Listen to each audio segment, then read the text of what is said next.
इंसान अगर चाहे तो अपने मेहनत के दम पर कुछ भी अचीव कर सकता है।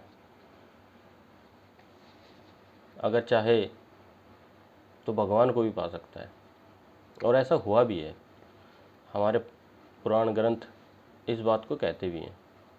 और अगर वैज्ञानिक रूप से इसके बारे में चर्चा की जाए तो बहुत सारे वैज्ञानिक हुए हैं जिन्होंने अपने मेहनत के बल पर पूरे विश्व को ही बदल दिया है।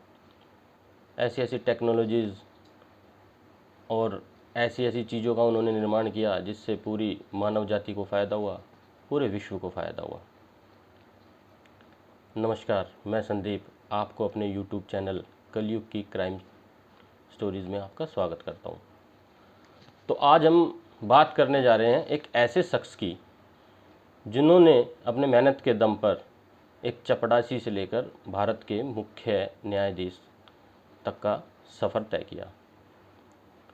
उनका नाम है श्री सरोज होमी कपाडिया, जिनका जन्म 29 सितंबर 1947 को हुआ।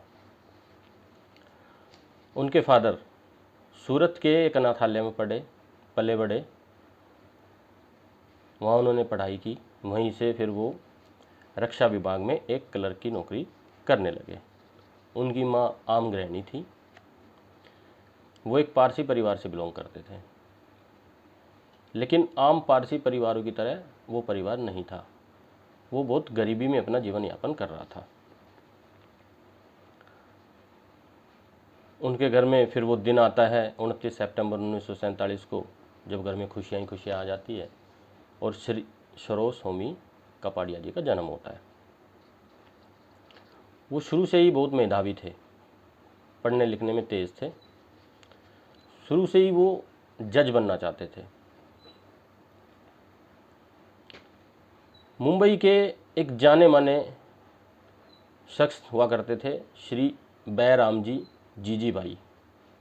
उनके यहाँ उन्होंने 4th ग्रेड कर्मचारी की नौकरी की, यानी चपरासी की नौकरी की। बैराम जी जीजी भाई उस समय मुंबई में कई ज़मीनों के मालिक थे और इसी सिलसिले में उनका कोर्टों में मुकदमों में आना जाना चला रहता था। द ग्रेट एंड कंपनी नाम की एक लॉ फर्म थी मुंबई की, जो जीजी भाई के सभी केसों को संभालती थी। वहाँ एक वकील थे मिस्टर रत्नाकर डी सोलखे। उनके साथ ही उनके अंडर में ही नौकरी इन्होंने की। मिस्टर सोलखे ने इनकी प्रतिभा को पहचाना। वो फाइल लेके जाते थे तो वो फाइल में डिस्कस करते थे। श्री एच.एस. कपाडिया जी, एच.एस. कपाडिया जी, फाइल बेसिकली उनका काम था कि वो फाइलों को वहाँ से और उस लॉ फर्म में दे के आए। तो वो फाइलों के साथ डिस्कस भी करते थे। जहाँ उन वकील साहब ने उनकी प्रतिभा को पहचाना कि भाई इस बंदे में प्रतिभा है, लॉ की तरफ इनका अट्रैक्शन है, उन्होंने उनको मोटिवेट किया। उन्होंने उनको कहा कि आप LLB क्यों नहीं कर लेते। उनके सजेशंस पे उन्होंने LLB करने का निश्चय किया और पढ़ाई के साथ साथ, नौकरी के साथ साथ अपनी पढ़ाई भी जारी रखी। अब उन्हें प्रमोट करके चपरासी से क्लर्क बना दिया गया। LLB कंप्लीट होती है। उसके बाद उस समय के एक जाने माने सीनियर वकील थे मिस्टर सरोज दमानिया। उनकी लॉ फर्म को उन्होंने ज्वाइन किया। उनके अंडर में उन्होंने काम सीखा, काम किया। धीरे धीरे समय बीतता गया। 23 मार्च 1993 को उन्हें बम्बई हाई कोर्ट का जज बना दिया गया। उसके 10 साल बाद 5 अगस्त 2003 को उन्हें मुख्य न्यायाधीश उत्तराखंड बना दिया गया।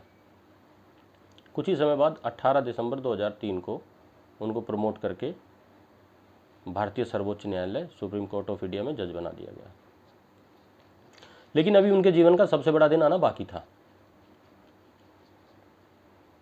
लगभग 2 साल बाद, 1.5 साल बाद, पौने 2 साल बाद, 12 मई 2010 को उनके जीवन का वो सबसे बड़ा दिन आया जब उन्हें सुप्रीम कोर्ट ऑफ इंडिया का चीफ जस्टिस बना दिया गया, यानी चीफ जस्टिस ऑफ इंडिया बना दिया गया। उनका कार्यकाल लगभग 2 वर्ष का रहा। 12 मई 2010 को उन्होंने CJI के पद की शपथ ली और 29 सितंबर 2012 को वो रिटायर हो गए। CJI का पदभार संभालने के आधे घंटे के अंदर उन्होंने 49 केसों का निपटान किया। उन्होंने बहुत सारे केसेस में अपने फैसले सुनाए, लेकिन जो उनका सबसे चर्चित फैसला था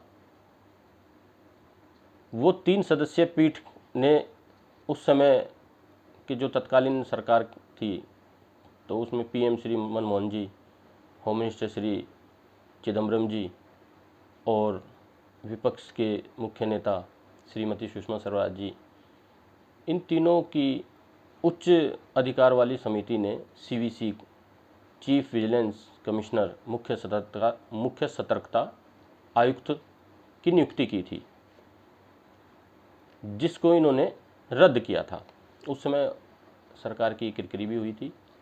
बाद में डॉक्टर मनमोहन सिंह ने इसे अपनी गलती भी माना था। हालांकि सुषमा स्वराज ने इस फैसले को अपोज किया था, मतलब CVC की नियुक्ति को अपोज किया था।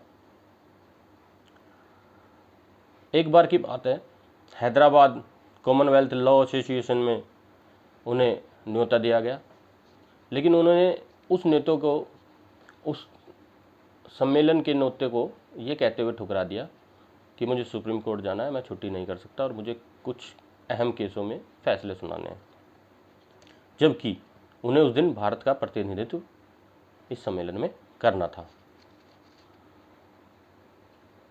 तो ये थी कहानी श्री सरोज स्वामी कपाड़िया जी की।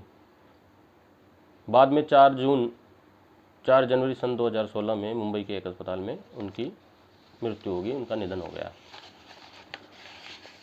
तो दोस्तों, आपको ये कहानी सुनाने का मकसद सिर्फ ये था कि इंसान अगर चाहे, मन में ठान ले, तो वो अपने जीवन में कुछ भी कर सकता है, कहीं भी जा सकता है, किसी भी पद तक पहुंच सकता है।